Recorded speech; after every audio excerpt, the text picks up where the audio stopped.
അസ്സലാമു അലൈക്കും വറഹ്മത്തുള്ളാ. പ്രിയപ്പെട്ട കൂട്ടുകാരെ, ഇന്ന് 7ാം ക്ലാസ്സിലെ അഹ്കാമു തജ്വീദിലെ രണ്ടാമത്തെ പാഠമാണ് നാം പരിശോധിക്കുന്നത്. അദ്ദർസു സാനി അർ-റസ്മുൽ ഉസ്മാനി. ഒന്നാമത് കാണാം നഖ്റഉൽ കലിമാത്തിൽ ആതിയത്ത വ നക്തശിഫു മിൻഹാ ഖവായിദ റസ്മുൽ ഉസ്മാനി. ശേഷം പറയാൻ പോകുന്ന വാക്കുകൾ വായിച്ച് അതിലുള്ള റസ്മുൽ ഉസ്മാനി നിയമം വ്യക്തമാക്കുക. അവിടെ കാണാം റസ്മുൽ ഖിയാസി മാലിക്കി, റസ്മുൽ ഉസ്മാനി മാലിക്കി.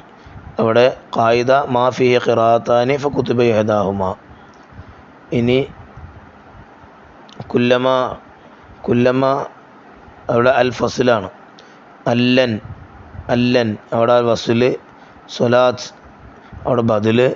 ലഅദ്ബഹന്നഹു അവിടെ അസിയാദ. ഈലാഫിഹിം അവിടെ വസ്ല്. യാ നൂഹു അവിടെ വസ്ല്. സഉരീക്കും അവിടെ സിയാദത്ത്. അടുത്തത് നിഅമത്ത അവിടെ അൽ ബദല്. ലിക്കൈല അവിടെ വസ്ല്. ഇല്യാസീൻ ഫസ്ല്. ഔലാമസ്തും അവിടെ വസ്ല്. ഇനി ഉത്തരം എഴുതുക. 2. 1. അർ-റസ്മുൽ ഉസ്മാനി എന്നാൽ എന്ത്? ഉത്തരം: പരിശുദ്ധ ഖുർആനിൻ്റെ ഭാഷ അറബിയാണെങ്കിലും സാധാരണ അറബി എഴുത്തിൻ്റെ പൊതു നിയമത്തിൽ നിന്ന് വ്യത്യസ്തമാണ് ഖുർആനിലെ പല പദങ്ങളുടെയും എഴുത്ത്. ഈ എഴുത്ത് രീതിയാണ് അർ-റസ്മുൽ ഉസ്മാനി. 2. അർ-റസ്മുൽ ഉസ്മാനിയിലെ പ്രധാന നിയമങ്ങൾ ഏതെല്ലാം?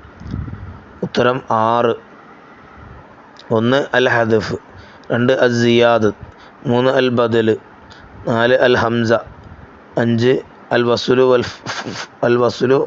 വൽ ഫസ്ലു. 6. മാ ഫീഹി ഖിറാഅത്താനി ഫകുതിബ ഇഹ്ദാഹുമാ.